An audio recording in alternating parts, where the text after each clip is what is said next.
dan para tokoh-tokoh budayawan Indonesia, tokoh masyarakat Sunda, ada Pak Dedi, ada Pak Yongki, Bang. ada Pak Budi, dan ada Pak Muzakir, ada Pak saksi-saksi Dr. Azmi, Yongki Fernando, kemudian Reza Indragiri, Pak Susno Duaji. Itu satu apresiasi bahwa mereka itu adalah orang-orang yang punya kesamaan untuk membantu perjuangan kita melakukan PK. Hari ini kita simpulkan bahwa saksi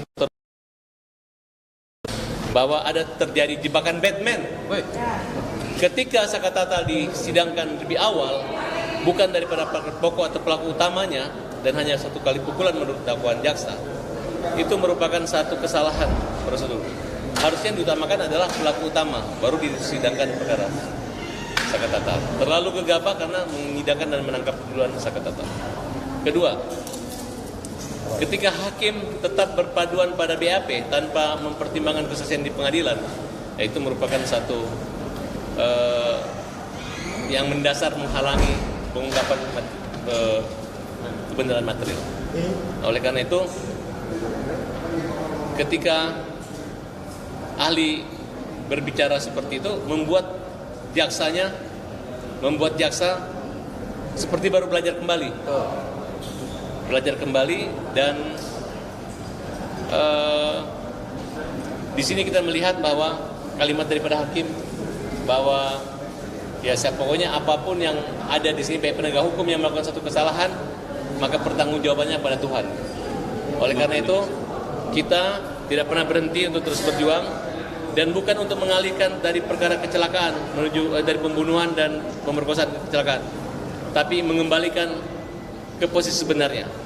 Kita sudah sama-sama mendengarkan keterangan dari ahli forensik bahwa tidak mudah mematahkan tangan dengan pukulan karena pembunuhan, tapi itu karena benturan yang sangat keras, kemudian ada gesekan yang tidak jauh daripada keterangan awal dokter visum di Rumah Sakit Gunung Jati bahwa itu adalah peristiwa kecelakaan.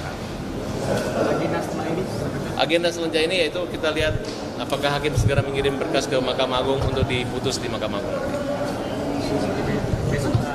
Sebentar kita kembali lagi 2:30 untuk tanda tangan berita acara. Sudah lengkap semua ya? Sudah lengkap. Hari ini memang harusnya jadwal uya-kuya, tapi hakim mengatakan sudah cukup semuanya. Kita berdoa teman-teman, semoga Sakatata mendapat direhabilitasi dan kita dimenangkan lagi. Amin. Dan kita sudah memanggil kelima penyidik di Polres Sumber dan mereka tidak hadir. Kami serahkan bukti pemanggilan kepada majelis hakim agar suatu saat mereka bertanya kenapa tidak jelas, dan misalnya kita menang karena mereka tidak hadir untuk menyerahkan bukti.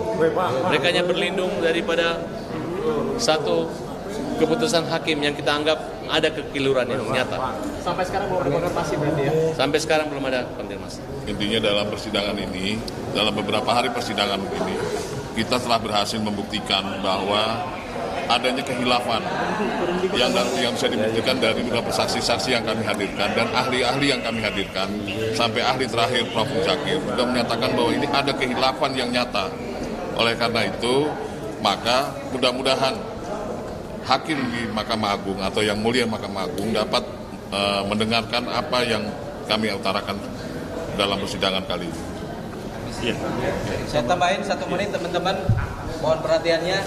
Hakim tidak ada yang kebal hukum. SEMA nomor 9 tahun 76, hakim tidak bisa diminta pertanggungjawabannya, tetapi kami patut menduga apabila hakim memakai saksi palsu, dokumen palsu, pelaku palsu, nanti bikin kita upaya hukum. Sakatata menang. Ya, terakhir berhubungan dengan salah penerapan pasal karena berlaku dalam undang-undang tindak pidana anak dan sistem peradilan anak. Jelas sebagaimana keterangan ahli tadi, yang seharusnya berlaku adalah undang-undang perlindungan anak. Akan tetapi yang diterapkan pasal 340 KUHP yang jelas-jelas itu sangat menyimpang dari pokok perkara ini, karena yang melakukan tindak pidana sebagaimana tuduhannya adalah anak dan korbannya juga anak. Dan pada keterangan ini dijelaskan pertanyaan dari jaksa bahwa apakah bisa Polda Jawa Barat maupun Mabes Polri menyatakan dengan keadaan lisan tanpa melalui gelar, menyatakan bahwa DPO 2 itu fiktif. Pak Muzakir mengatakan tidak bisa, karena namanya pejabat penegak hukum tidak boleh berbohong, dan apabila dia berbohong ada akibatnya. Jadi itu adalah berita penting dan itu harus dianggap dipercaya. Oleh karena itu pernyataan DPO itu adalah merupakan bentuk yang nyata oleh pejabat dan betul dianggap memang adalah fiktif. Jadi tidak ada masalah. Pak, izin saya tanya, kesaksian AF kan dijadikan satu rujukan, tetapi AF sendiri tidak dihadirkan di pengadilan, tidak disebutkan di atas kitab suci. Apakah itu suatu pelanggaran? Izin. Bagi ahli ini merupakan satu ketidakseriusan, yaitu suatu upaya untuk menutupi, untuk membohong-bohongi, karena perkara ini adalah perkara yang memerlukan pembuktian untuk mengungkap kebenaran material. Jadi kalau udah ada dari awal polisi langsung sumpah, itu hakim bisa memerintahkan.